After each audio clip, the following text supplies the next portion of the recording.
नमस्कार, आप सभी का पुनः स्वागत है 3D हेल्थ एंड हैप्पीनेस कार्यक्रम के एक और कदम की ओर, यानी संपूर्ण स्वास्थ्य के तरफ बढ़ने की तरफ एक और कदम। और इस कदम में हमारे सहायक हैं, हमारे रहनुमा हैं डॉक्टर सतीश गुप्ता जी, जो जाने माने हृदय रोग विशेषज्ञ हैं। आइए उनका स्वागत करते हैं। सर, आपका स्वागत है। नमस्कार। 3D हेल्थ केयर पे मैं विचार किया, हैप्पीनेस एंड हेल्थ दोनों चीज़ें हैं, तो मुझे ख्याल ये चलता है कि हम स्वस्थ होते हैं तो खुश होते हैं, या हम खुश होते हैं तो स्वस्थ रहते हैं। दोनों चीज़ें कहाँ किस तरह से एक दूसरे से इंटरकनेक्टेड है। पहले स्वस्थ होंगे तब खुश होंगे, या खुश रहेंगे तब स्वस्थ होंगे। इस पर मैं पहले आपका थोड़ा सा मार्गदर्शन चाहूँगा।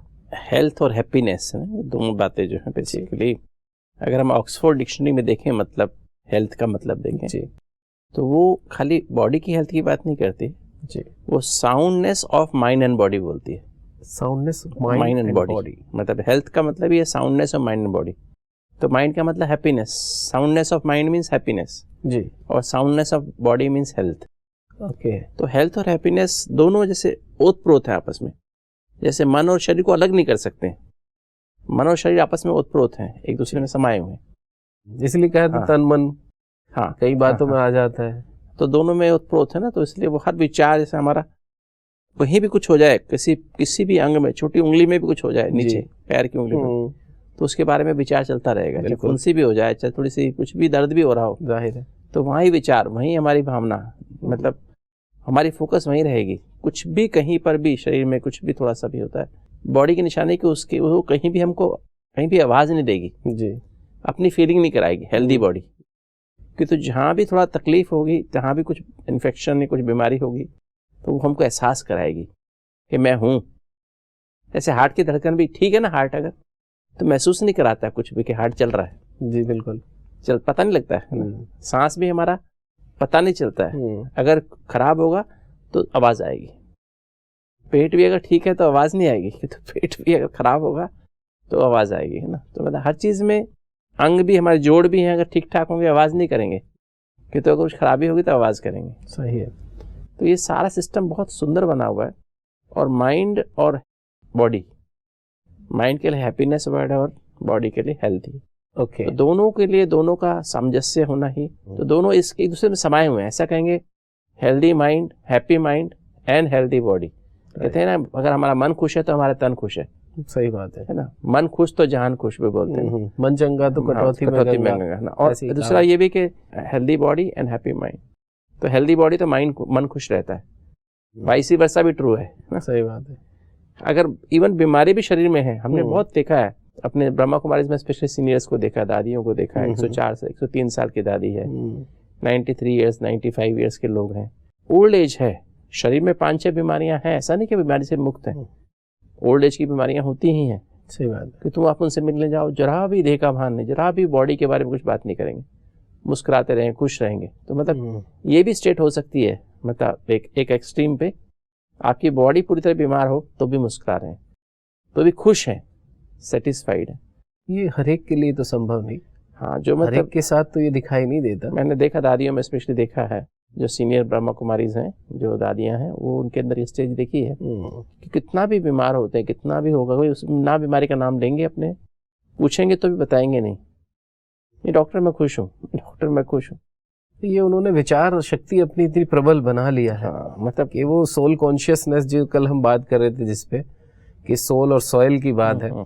आम आदमी, मुझे लगता है फिर सॉइल की स्मृति में ज्यादा रहने की वजह से बीमारी होने पर दुख ही जाहिर करता है। और जो आध्यात्मिक पुरुषार्थी होंगे, जिन्होंने तपस्या कर रही होगी विचारों पर, खासतौर से आज हम विचारों ही की बात लेने वाले हैं कि विचारों का क्या मैकेनिज्म है, माइंड का, माइंड में जो विचार पैदा होते हैं वो किस तरह से शरीर को इफेक्ट करते हैं। यही बात शायद आपने जो बताया दादी जी से रिलेट करती होगी। थॉट्स और इमोशंस में क्या फर्क है? जब भी हम कोई थॉट गहराई से करते हैं और बार बार करते हैं, इंटेंस थॉट्स बिकम इमोशंस। जैसे मैं ये थॉट मेरे मन में आया कि जैसे मैं आत्मा हूँ, या इसकी बजाय मैं देह हूँ, मैं अपने को बार बार देह देख रहा हूँ, या मैं देख रहा हूँ कि मेरे शरीर में मेरे हार्ट की तकलीफ है, या मेरे घुटने खराब हो गए, या मुझे ब्लड प्रेशर है। ये विचार मान लीजिए मैंने ये बार बार मैंने गहराई से करना शुरू किया। वो नेचुरली रोज बीपी ऊपर नीचे चेक करना पड़ता है, डॉक्टर के पास जाना पड़ता है, डॉक्टर कहता है आपको हाई ब्लड प्रेशर है, आपको डायबिटीज है। राइट। तो वो विचार बार बार आएगा, अपने आप फील भी होता है, सिम्टम्स भी कभी कभी होते हैं। हमारी भावना ही कैसी हो जाएगी, ब्लड प्रेशर के मरीज की हो जाएगी। मैं अपने को देह समझा तो देह के अनुसार मेरी भावना भी दैहिक हो जाएगी। सही बात है। तो भावना परिवर्तन बार बार हम करेंगे तो इसे एक बिंदु, वही बिंदु हमने 10 बार लगाया तो भावना हो गई। और जिसके प्रति लगाया, सपोज मैं किसी और के बारे में सोच रहा हूँ, अपने बेटे के बारे में, बेटी के बारे में, पत्नी के बारे में, माँ बाप के बारे में, किसी के बारे में भी, तो मेरी भी भावना है, उनकी भी भावना है। तो दो व्यक्तियों की भावना हुई और दोनों से फिर वाइब्रेशन निकलते हैं। भावनाएं अधिकतर दो संबंधियों के बीच में होती है, दो संबंधों के बीच में, रिलेशनशिप के बीच में, तो उनसे वाइब्रेशन फ्लो करते हैं। ओके। चाहे वो दो संबंधी चाहे यहाँ से हजारों किलोमीटर दूर हो। अच्छा। बेटा जो यहाँ हो या बेटा अमेरिका में हो, माँ यहाँ बैठी हो तो इंडिया में हो, तो भी मतलब माँ जो सोचती है बच्चे के बारे में, बच्चे को टच होता है, और बच्चा जो सोचता है माँ के बारे में, माँ को आके महसूस, दोनों एक दूसरे के बारे में गहराई से सोचते हैं। राइट। तो भावना से वाइब्रेशन पैदा होता है, टच होते हैं दूसरे को। ऐसे ही हमारे अंदर होता है, हमारी जो भावनाएं, हम जो भी विचार करें, कोई भी विचार करते हैं, वो भावना में कन्वर्ट हो जाते हैं और वो भावना फिर उससे वाइब्रेशन निकलते हैं। मैंने कोई विचार, यहाँ मैंने कोई विचार किया, वो भावना, वो वाइब्रेशंस मेरी बॉडी को पहुंचते हैं। विचार एक ही बार विचार किया होने से ये भावना का जो फ्लो होगा वो होगा, या विचार बार बार करने से? एक ही विचार मतलब निश्चित विचार और भावना में ये फर्क है। कोई विचार भी हम बार बार करेंगे और गहराई से करेंगे तो भावना का रूप लेगी। जैसे मान लीजिए मेरे कुछ प्रॉब्लम है तो, या कुछ भी चीज है, तो मेरे को उसके बारे में विचार चलेगा, फिर विचार चलेगा, फिर विचार चलेगा। तो अब क्या होगा, भावना जो आत्मा और शरीर का वो अंग, तो इसमें भी क्या होगा, एक तरह की कनेक्शन हो, वाइब्रेशन हो जाने लगेगा, फ्लो हो जाएगा। वहां का दर्द मेरे को बार बार टच करेगा, बार बार टच करेगा, बार बार टच करेगा ना। राइट। और मेरा फिर यहाँ से वो फीलिंग, हाँ मुझे क्यों हुआ, मुझे ऐसा नहीं होना चाहिए था, मेरे को ऐसा, कोई आपसे मिलेगा या आप किसी से मिलोगे तो आप अपना दुखड़ा उनको बयान करना शुरू करेंगे। तो जैसे हार्ट की बीमारी है तो हार्ट का, जैसे हार्ट का जो तकलीफ है, ब्लॉकेज हो गया, कुछ हो गया, वो भावना, जैसे मैं आत्मा और शरीर की बात कर रहा हूँ, आपस में भी कैसे वाइब्रेशंस ऐसे फ्लो होते रहते हैं। You get so much occupied with those vibrations. तो उस तरह से फिर भावना को जब हम लंबा कर दें, उसी भावना को लंबा कर दें, तो क्या बन जाता है, वो एटीट्यूड बन जाता है, वृत्ति। जैसे हमने उसी भावना 10 हमने बार में विचार किया, भावना बन गई। अब उसी भावना को हमने ऐसे पूरा बार बार करो, लंबा समय करते जाओ, तो एक सर्कल बन जाएगा, तो वृत्ति बन गई। तो डॉक्टर ने आज मुझे कहा कि आपको हार्ट की बीमारी है, ठीक है। तो मेरे पे एक विचार है, मुझे नहीं पता था मेरे को हार्ट की बीमारी। फिर मैंने बार बार सोचा, मेरी आर्टरी बंद हो गई, मुझे ऐसा हो गया, ऐसा भावना बन गई कि मैं हार्ट का पेशेंट हूँ।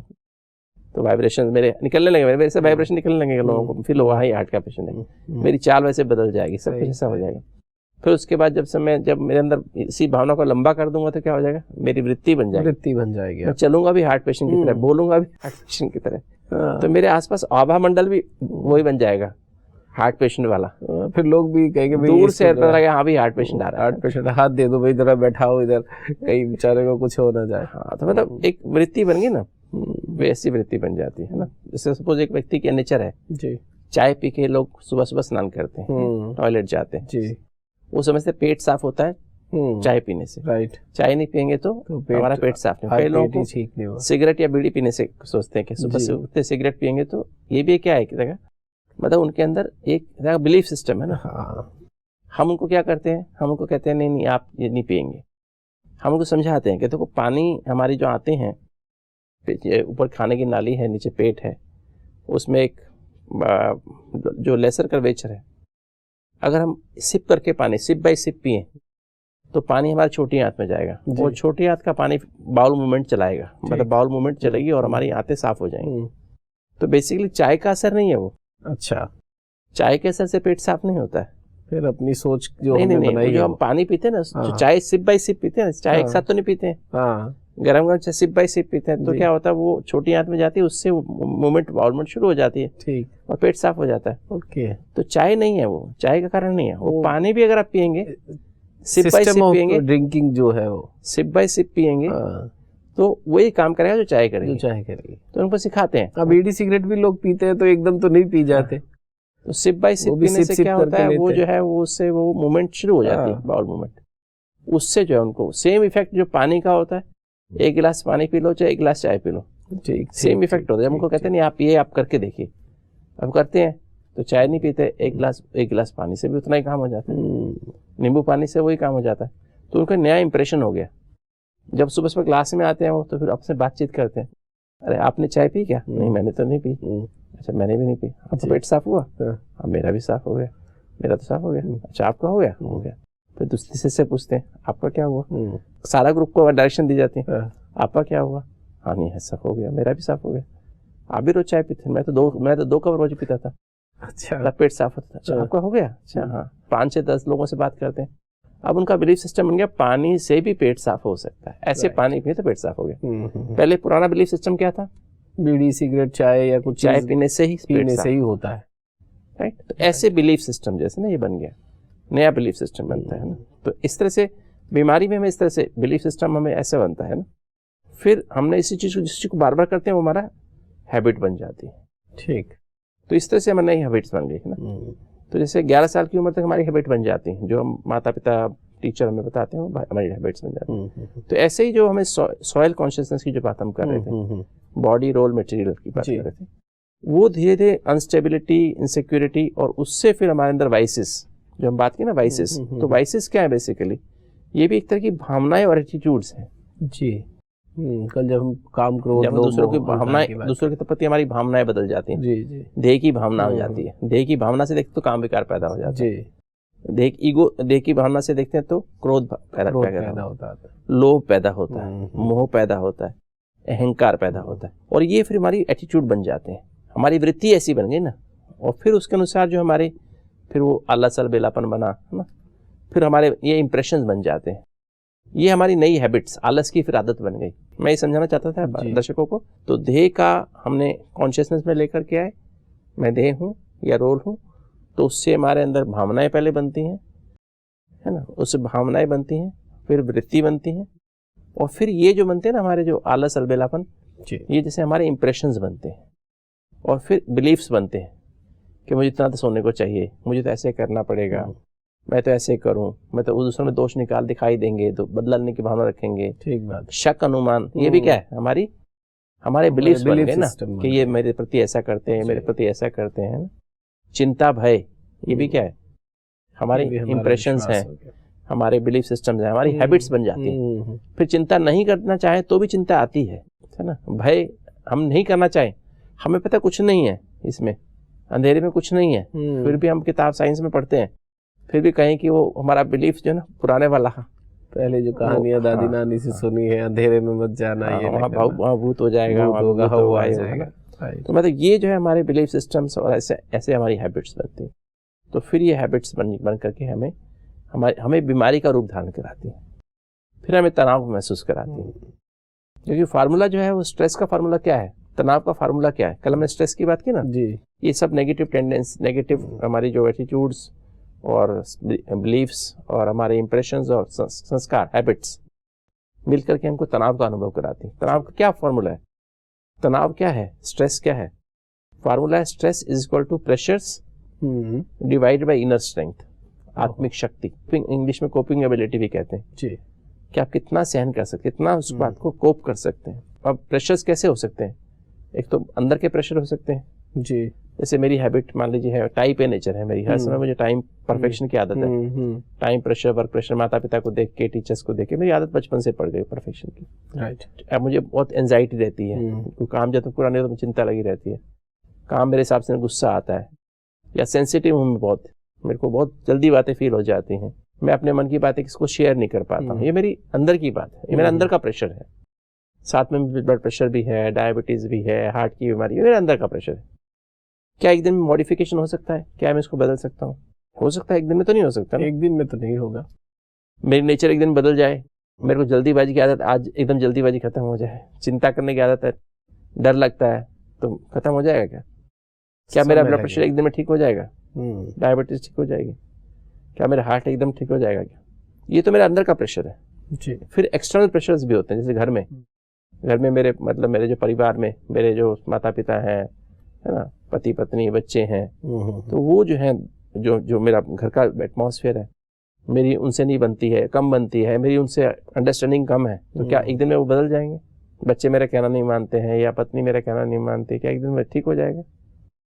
क्या प्रेशर बदल जाएगा? मैं ऑफिस में जाता हूँ, मेरे बॉस मेरी नहीं सुनते हैं, या मेरे साथी मेरे साथ काम नहीं करते हैं ढंग से, मेरे सबॉर्डिनेट्स मेरे से मेरा कहना नहीं मानते हैं, क्या एक दिन में ठीक हो जाएगा? तो ये जो है जो ये चीज़ एक्सटर्नल प्रेशर्स, तो चाहे घर के प्रेशर्स, एक तो घर अंदर के प्रेशर तो मेरे अपने हो गए, मानसिक और शारीरिक, ऐसे बाहर के प्रेशर परिवार में जो है, जहाँ आप काम करते हैं वहां पर फाइनेंशियल प्रेशर, आपके ऊपर लोन लिया हुआ आपने, वापिस करना, ट्रैफिक बहुत है, जहाँ से आप जाते हैं बहुत ट्रैफिक, आपको ऑफिस पहुंचते हुए 2 घंटे लग जाते हैं जी, बहुत ट्रैफिक रहता है, आपको जो है पॉल्यूशन बहुत है, उससे आपको पॉल्यूशन से आपको गला खराब हो जाता है, अस्थमा का अटैक हो जाता है, वो भी एक प्रेशर है। आपको मतलब जो है लीगल प्रेशर कोई है, कोर्ट में केस चल रहा है, तो मतलब ऐसे कई सारे प्रेशर आपके साथ हो सकते हैं, ठीक, जिनको आप मॉडिफाई नहीं कर सकते और इमीडिएटली मॉडिफाई भी नहीं कर सकते, बहुत फर्क पड़ता है। तो स्ट्रेस क्या है? ये प्रेशर सबके पास है, धरती पे कोई ऐसा व्यक्ति नहीं जिसको इंटरनल प्रेशर और एक्सटर्नल प्रेशर ना हो, इनको मॉडिफाई करना भी मुश्किल है। किंतु एक चीज जो है हमारे हाथ में वो है इनर स्ट्रेंथ, कोपिंग एबिलिटी जी। जब ये रेशियो 1 से अधिक हो जाता है तो हम तनाव महसूस करते हैं। जब हमने देखा प्रेशर हम चेंज नहीं कर सकते, तो हम क्या चेंज कर सकते हैं? अपनी कोपिंग एबिलिटी बढ़ा सकते हैं, अपनी आत्मिक शक्ति इनर स्ट्रेंथ बढ़ा सकते हैं जी। तो इनर स्ट्रेंथ बढ़ा तो क्या हो जाएगा? कभी भी रेशियो 1 से ज़्यादा नहीं होगा। जैसे मुझे याद आता है, अपने पेरेंट्स का याद आता है, 70s में, अर्ली 70s में जब हम छोटे थे जी, 60s में थे, तो हम अपने पेरेंट्स को देखते थे, हमारा बड़ा परिवार था जी, घर में 12 मेंबर्स थे, है ना, हम बच्चे भाई बहन थे, और हमारे माता पिता थे ही, दादा दादी थे, अंकल थे, बुआ थी, तो मतलब ये हम काफी बड़ा परिवार था, और हमारी थोड़ी सी सैलरी थी, अच्छा, घर भी छोटा सा था, तो हम देखते थे कि कैसे वो फिर भी कितने शांत रहते हैं, इतने सारे प्रेशर आने के बाद। सब माता पिता बहुत शांत रहते थे, कभी हमने उनको झगड़ते नहीं देखा, कभी हमको डांटा नहीं उन्होंने, तो मतलब इतना और आज 1 बच्चा 2 बच्चा होता है, कितना लोग एक बच्चा ही को संभाल नहीं पाते माता पिता, कितना डांटते हैं, पिटाई भी कर देते हैं।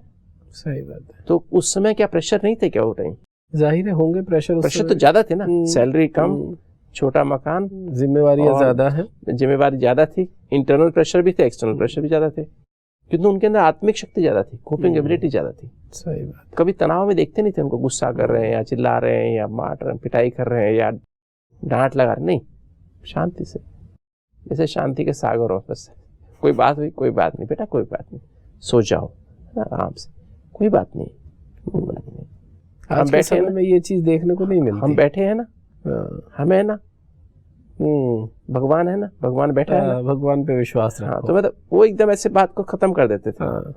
और आज इतने सारी चीजें, फैसिलिटीज हैं जी, इतनी सारी सुविधाएं, एक्सटर्नल प्रेशर भी नहीं है, मोबाइल हमारे पास है, पहले ट्रंक कॉल बुक करानी पड़ती थी, फोन पे जाके बैठना पड़ता, 2 घंटे बैठना पड़ता था, आज तो आपके जेब में फोन है, आप सारे वर्ल्ड में कहीं फोन कर लो, कोई चीज मंगा लो।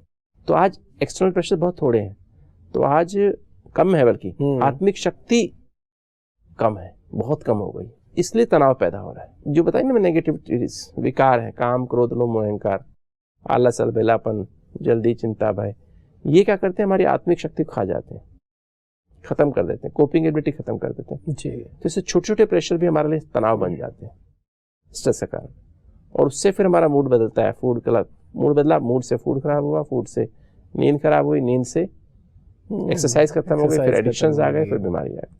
मतलब सारा सिस्टम एक दूसरे से इंटरकनेक्टेड है, जो बात में शुरुआत में लेके, और उसकी बजाय हम सोल कॉन्शियस रहेंगे, इनर सेल्फ कॉन्शियस, तो हमारा जो विचार में अपने आप पॉजिटिव विचार जी, उससे भी पॉजिटिव भावनाएं पैदा होंगी। ये भी क्या है, हमारी जो भावना है ना, ये भी जब हम शांति, प्यार, खुशी की, ये जो हमारी जो 7 आत्मा की एनर्जी जो हमने बात की लास्ट टाइम, जब हम हमारी ट्रू कॉन्शियसनेस में, हमें सोल कॉन्शियसनेस में, तो 7वां एनर्जी आत्मा की मैनिफेस्ट, तो वो उस विचार से, जो मैं आत्मा हूँ, ये भी आत्मा है, ये भी मेरा भाई है, ये भी मेरी बहन है, आत्मा के लेवल में हम देखते हैं, तो हमारी ये भावनाएं हमारे अंदर पैदा होती हैं, 7 भावनाएं। और फिर इसको लंबा करने से हमारी वृत्ति, बेसिकली जो गुण है ना, जो वैल्यूज की हमने बात की, सत्यता, पवित्रता, निर्भयता, अंतर्मुखता, ये क्या है? ये बेसिकली हमारे वृत्ति बन जाती है, एटीट्यूड हो जाते हैं जी। और फिर ऐसे इंप्रेशंस, नए इंप्रेशंस, नए बिलीफ सिस्टम्स, कोई कुछ भी कर रहा है, मैं एकाग्र हूँ, मैं संतुष्ट हूँ, मेरे को धैर्यता है, पेशेंस है, तो क्या है ये मेरा क्या है, मुझे धीरे धीरे आदत पड़ गई है, आदत पड़ जाती है, नया संस्कार बन गया धैर्यता का, संतुष्ट रहने का, मुस्कुराने का। ठीक बात है। कुछ भी बात हो मुस्कुरा रहा हूँ, वो सामने वाला नाराज परेशान हो रहा है और मैं मुस्कुरा रहा हूँ, है ना। तो ये फिर नए संस्कार जैसे नई हैबिट्स बन गई। और फिर नए संस्कार क्या करते हैं हमको, दृढ़ता, है ना, सहनशीलता को वीकनेस समझते हैं कई लोग, वीकनेस नहीं है, शक्ति है ये। तो ये अंदर से मेरे अंदर आ गई। अब मेरे को कैसा फील होता है, तनाव पैदा नहीं होता, कोपिंग एबिलिटी आ गई ना, आत्मिक शक्ति बढ़ गई। सही बात। आत्मिक शक्ति बढ़ी तो मेरे लिए थोड़ा प्रेशर ही नहीं है, सही, कोई प्रेशर, मेरे लिए प्रेशर नहीं है।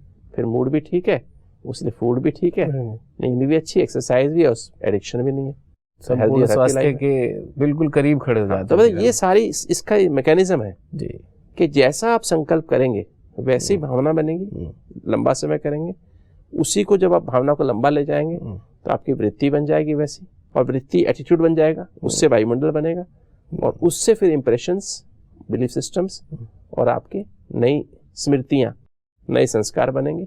और वो संस्कार बनने के बाद एक बात यह इंपॉर्टेंट मैं कह देना चाहूँगा अपने दर्शकों को, एक बार स्मृति बन जाने के बाद फिर हमारी बुद्धि काम नहीं करती। जैसे आपके संस्कार गुस्सा करने का बन गया, या आपका संस्कार कोई स्मोकिंग करने का बन गया, शराब पीने का बन गया, आदत बन गई, अब बुद्धि, आप सिगरेट पे लिखा हुआ है कि इससे कैंसर पैदा होता है, स्वास्थ्य के लिए हानिकारक है, तो भी बुद्धि काम नहीं करेगी, तो भी लगा लेंगे, पढ़ भी लेंगे, फिर लगा भी लेंगे। चित्र है ये भी, है ना। तो ये मतलब बुद्धि काम नहीं, ऐसे ही आपने अच्छा काम करना शुरू कर दिया जी, तो कुछ भी कहे तो ये तो बेवकूफ़ी है, हर समय किसी को देते रहना, सबको समझाते रहना, है ना, चुप रहना है तो बेवकूफ़ी है। भले लोग 1000 कहें फिर भी हम वैसा ही जैसा व्यवहार हमने सीख लिया ना, तो उसके बाद ये रहेगा। इस तरह से हम ऑटोमेटिकली हमारी ये टीम जो है बनती है, और जैसी टीम वैसा तन, जैसा मन वैसा तन फीलिंग करता है। बहुत बहुत शुक्रिया डॉक्टर साहब, आज की ये चर्चा बड़ी रमणीक भी है और बड़ी आवश्यक भी है। संपूर्ण स्वास्थ्य की तरफ जब हम जाना चाहते हैं तो हमें अपने बिलीफ सिस्टम यानी पूरी टीम को, जो आपने बताया, उसको किस तरह से सिस्टमेटिक लाना है, ये एक बड़ा सुंदर तरीका है, सूत्र है, मेरा ख्याल है स्वस्थ जीवन के लिए, और सभी को इसको एप्लीकेबल करना चाहिए। इसके लिए मैं आपका बड़ा आभारी हूँ, और इस विषय को और अगले एपिसोड में हम और भी कुछ इसके जो एस्पेक्ट्स हैं उनको जानने का प्रयास करेंगे। थैंक यू सो मच, बहुत बहुत आभार डॉक्टर साहब का। धन्यवाद। मित्रों, आज के इस अंक में हमने बड़े सुंदर ढंग से ये समझा है कि टीम के जरिए ही हम अपने सुंदर स्वास्थ्य को स्वस्थ बना सकते हैं और हैप्पीनेस को जनरेट कर सकते हैं। जैसे शुरुआत में ही मैंने कहा था कि स्वास्थ्य और हैप्पीनेस यानी खुशनुमा जीवन किस तरह से इंटरकनेक्टेड है, तो ये समझ आते हैं दोनों एक ही सिक्के के दो पहलू हैं। अगर आप स्वस्थ होते हैं तो खुशियाँ महसूस करते हैं, और खुशियों में रहते हैं तो संपूर्ण स्वस्थ रहते हैं। इसका आप उपयोग कीजिए, अपने बिलीफ सिस्टम को संभालिए, और इसके ज़रिए अपनी ज़िंदगी को खुशनुमा बनाइए और स्वस्थ बनाइए। इसी शुभ आशा के साथ आज यहीं पर विराम करते हैं। कल फिर एक और बहुत सुंदर बात के साथ आपके साथ हाजिर होंगे। तब तक के लिए दीजिए इजाज़त। शुक्रिया, धन्यवाद।